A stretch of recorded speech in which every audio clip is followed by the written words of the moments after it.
لوگوں، اللہ عز و جل کی اطاعت کو لازم پکڑ لو، اللہ عز و جل کی رضا اور اس کی خوشنودی کو اپنے جملہ امور میں سامنے رکھو، اور اسی طریقے سے اللہ عز و جل کی ناراضگی اور اس کے غصے سے بچتے ہوئے زندگی گزارو۔ یہی وہ تقوی ہے جس کا اللہ عز و جل نے قرآن مجید میں بار بار وصیت کی ہے، اور یہی وہ تقوی ہے جس کا بھی خطبہ مسنونہ میں بار بار تذکرہ کیا گیا ہے۔ یہ وہ تقوی ہے جس پر دنیا اور آخرت کی سعادت موقوف ہے، اور یہی وہ تقوی ہے جس پر اعمال کی قبولیت کا دار و مدار ہے۔ انما یتقبل اللہ من المتقین، اللہ تعالیٰ تقوی اختیار کرنے والوں سے ہی قبول کرتا ہے۔ اور یہ بھی رب العالمین نے فرمایا لن ینال اللہ لحومها ولا دماؤها ولکن ینالہ التقوی منکم، یہ جو جانور آپ قربانی دیتے ہیں، نہ ان کا گوشت اللہ تک پہنچتا ہے، نہ ان کا خون اللہ تک پہنچتا ہے، اللہ عز و جل تک جو چیز پہنچتی ہے وہ تمہارا تقوی ہے۔ رب العالمین سے میری دعا ہے کہ اللہ عز و جل ہمیں اپنے جملہ امور میں تقوی اختیار کرنے کی توفیق عطا فرمائے، اور اپنے متقی اور پرہیزگار بندوں میں شامل فرمائے، آمین یا رب العالمین۔ برادران اسلام اور خواتین، اللہ عز و جل اس کائنات کا خالق ہے، اور وہ اپنے مخلوقات میں جسے چاہتا ہے جس پر فضیلت عطا کرتا ہے۔ وَرَبُّكَ يَخْلُقُ مَا يَشَاءُ وَيَخْتَارُ، تیرا رب جو چاہتا ہے پیدا کرتا ہے، اور جسے چاہتا ہے چن لیتا ہے۔ نہ کسی کو خلق کی قدرت ہے، اور نہ کسی کو کسی پر فضیلت دینے کا اختیار ہے۔ مَا كَانَ لَهُمُ الْخِيَارَةُ، ان کے لیے کوئی اختیار دیا ہی نہیں گیا ہے۔ اللہ عز و جل نے فرشتوں کو پیدا کیا، بعض فرشتوں کو بعض فرشتوں پر فضیلت دی، رسولوں پر بعض کو بعض پر فضیلت دی، جگہوں پہ بعض کو بعض پر فضیلت دی، زمانوں میں بعض کو بعض پر فضیلت دی، کھانے اور پینے کی چیزوں میں بعض کو بعض پر فضیلت دی۔ اس طریقے سے جو ایام ہم گزار رہے ہیں، یعنی ذی الحجہ کے جو شروع کے 10 ایام ہیں، یہ وہ 10 ایام ہیں جنہیں اللہ رب العالمین نے سال کے سارے ایام پر فضیلت عطا کی ہے۔ حدیث شریف میں ہے، نبی اکرم صلی اللہ علیہ وسلم نے فرمایا ذی الحجہ کے شروع کے 10 دن افضل ایام الدنیا، دنیا کے سارے ایام میں سب سے افضل، سب سے بزرگ اور سب سے فضیلت والے ایام ہیں۔ تو یہ وہ ایام ہیں جن میں عمل صالح کرنا اللہ عز و جل کو دیگر ایام کے عمل صالح سے زیادہ محبوب اور پسندیدہ ہے۔ اس کا ذکر قرآن مجید میں کیا گیا ہے۔ اللہ عز و جل نے ان دنوں کی قرآن مجید میں قسم اٹھائی ہے، والفجر ولیال عشر، اور یہ وہ ایام ہیں جن میں اسلام کے بڑی بڑی عبادتیں آ گئی ہیں۔ نماز بھی اس میں ہے، روزہ بھی اس کے اندر ہے، ذکر بھی اس کے اندر ہے، حج جیسے عظیم عبادت بھی اس کے اندر ہے، قربانی بھی اس کے اندر ہے، قلبی، لسانی، مالی، بدنی، ساری کی ساری عبادتیں اس کے اندر آ گئی ہیں۔ اس سے ہم اندازہ لگا سکتے ہیں اس وقت ہم جن ایام کو گزار رہے ہیں، یہ ایام ہماری زندگی میں کس قدر اہمیت کے حامل ایام ہیں۔ اگر ہم ان دنوں کی اہمیت کو سمجھ لیں، یقیناً یہی وہ ایام ہیں جو ہماری زندگی کو بدل سکتے ہیں۔ یہ وہ ایام ہیں جنہیں مواسم خیر، جنہیں مواسم اطاعت، جنہیں نیکیوں کا موسم کہا جاتا ہے۔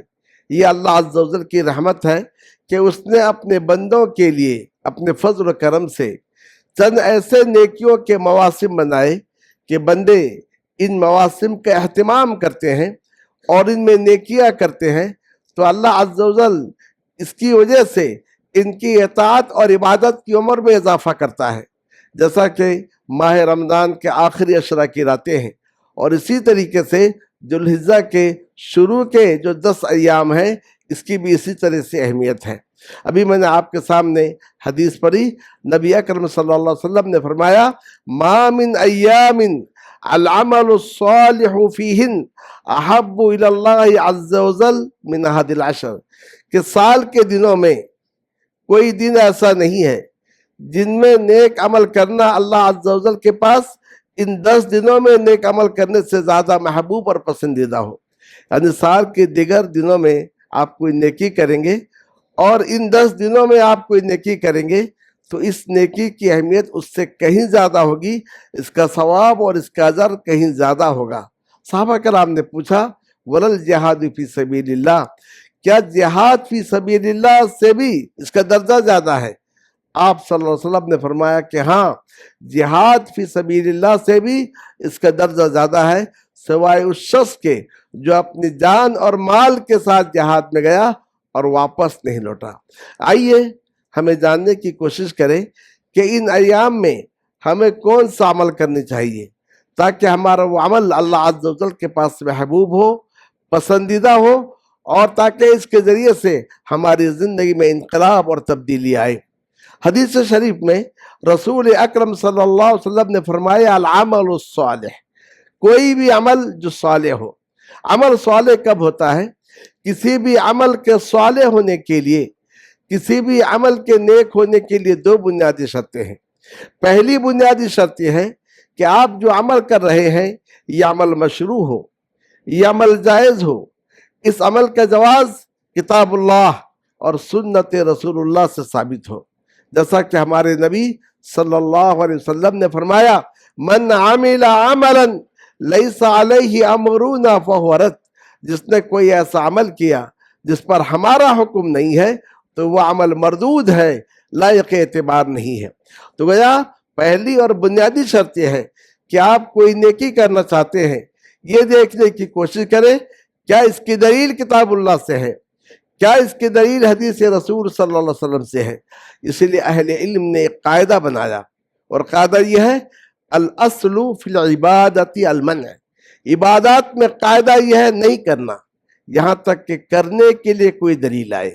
تو معاملات میں اصل یہ ہے کہ سب جائز ہے یہاں تک کہ منع کی کوئی دلیل آئے۔ تو لہذا کوئی بھی عبادت کرتے ہوئے یہ مت سمجھے کہ اس سے اللہ کی قربت حاصل ہوگی یا کہ اللہ کی نزدیکی حاصل ہوگی یا کہ اس کے کرنے میں نقصان کیا ہے، بلکہ یہ آپ دیکھیے کیا یہ عمل مشروع ہے، کیا یہ عمل جائز ہے، یہ جائز نہیں ہے۔ اب اگر یہ عمل مشروع ہے، اب اس کے بعد دوسری بنیادی شرط یہ ہے وہ عمل خالصتاً لوجہ اللہ ہو، اللہ عز و جل کے چہرے کے خاطر، اس کی خوشنودی کے لیے، اسے اس کے رضا کے لیے وہ عمل کیا جائے، اس کو اخلاص کہا جاتا ہے۔